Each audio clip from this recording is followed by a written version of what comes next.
Welcome back to my YouTube channel, guys. Ang Kuya Elmer TV, ang Kuya ng Bayan at ang Kuya ng Kusina. Okay, ayan guys, nagluluto na naman tayo ng ulam. Kaya sabayan niyo ako guys. Samahan niyo ako sa aking pagluluto. Okay. Meron na tayong ayan, nakita natin yan, pan, kalirog guys. Ayan. Tingnan nyo, ayan. Sana ba yung sauce natin? Ayan. Okay, may nainit na tayong kaldero guys. Lalagyan na natin ng konting oil. Malit lang. Ayan. Okay. Ngayon, pakita ko sa inyo ang lulutuin natin. Ayan, ang isdang tagigi. Ayan.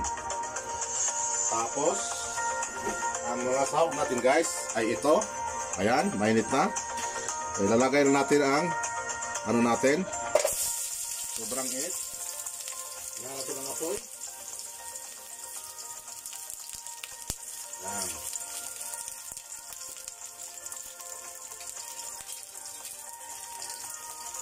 Ilalagay natin ang ano natin. Ayan, may sibuyas tayo guys. Ayan. Pati kamatis. Ayan na. Meron tayong kamatis. Ayan. Igisa lang natin yan guys.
Madali lang guys ang pagluto ng tinolang isda.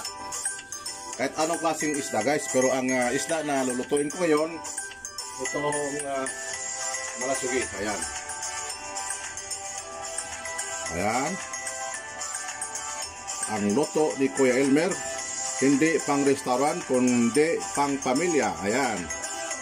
Ayan, malasugi guys. Tinolang malasugi.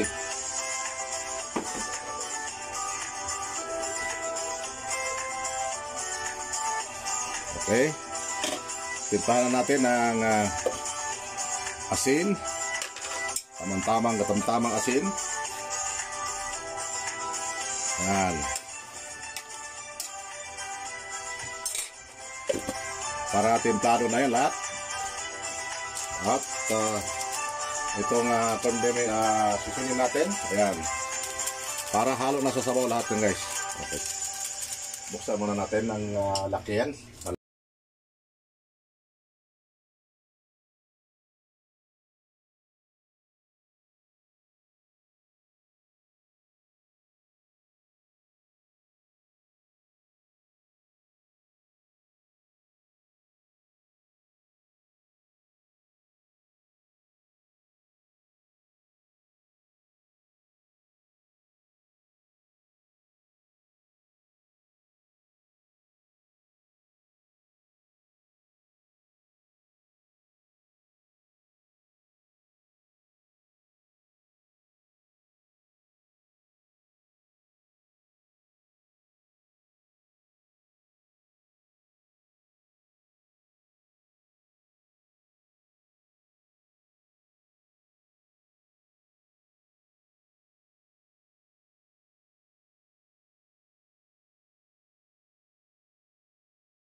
Sa aking mga anak, si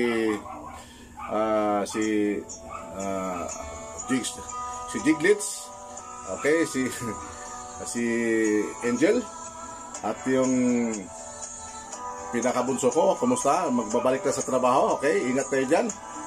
Okay guys, ayan, back to our luto. Si Oskit pala, si Oskits. Okay, ingat na dyan. Oskits. Ayan. Ayan guys. Kumulo na ang ating sabaw. Lalagay na natin ang ating isdang tangigi. Ayan. Ayan guys. Oh, sarap nito. Okay. Ayan. Okay.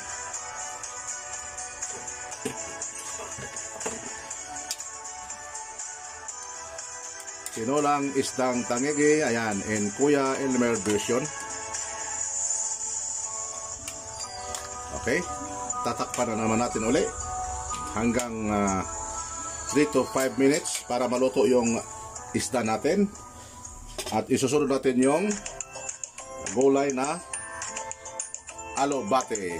Ayan. Sige guys, ayan na. Hihintay natin after balikan natin after 3 to 5 minutes. At ito na guys. Ayan. Tingnan natin ang isda natin kung luto na.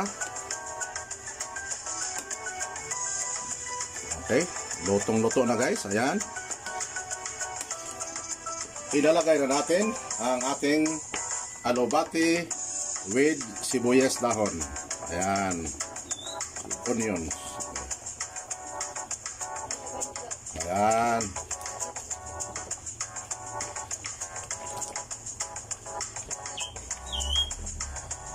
Ayan no, yun no. Huwag kayong mahiyang maggaya guys or subukan ang paraan ko sa pagluluto. Ang luto ni Kuya Elmer. Ayan. Ayan. Ibabad mo lang, ayan.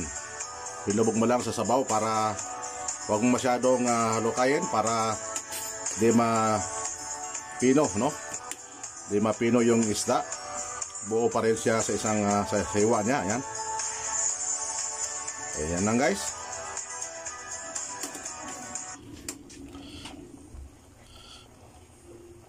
Ang nangyari. Putol ang sauce natin.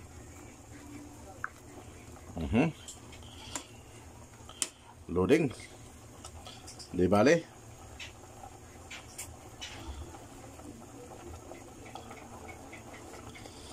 Di bale kung wala ng sounds. Background music. Titikman natin guys. Ayan na. Luto na.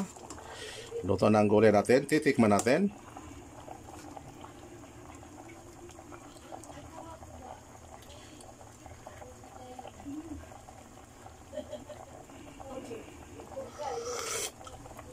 Nako, perfect guys, no? Tamang-tama lang ang timpla ng asin. Ayan o. Ayan o. Yun ang finished product. Ayan ang finished product natin. Yun o. Yes. Ayan, ito na guys, ang finished product natin. Ang tinulang isda. No?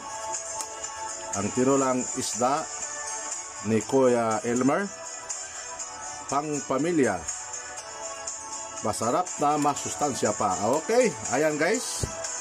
Nabigyan na naman natin ng hustisya ang tanghaling ito. Pananghalian sa pamilya, simpleng pamilya ni Kuya Elmer. Ayan. Simpleng pagkain, Pinoy. Sa simpleng pamilya. Kaya guys, ayan na. Tapos na naman tayo sa ating pagluluto. Ang pagluluto ni Kuya Elmer. Kaya guys, huwag kayong mahiya. Umpisahan niya na magluto. Iba talaga. Pag marunong ka magluto guys. Okay, si Kuya Elmer magsasabing mag-ingat kayo dyan. At God bless us all. Maraming salamat sa pagsubaybay. Salamat mga kapatid. Bye-bye.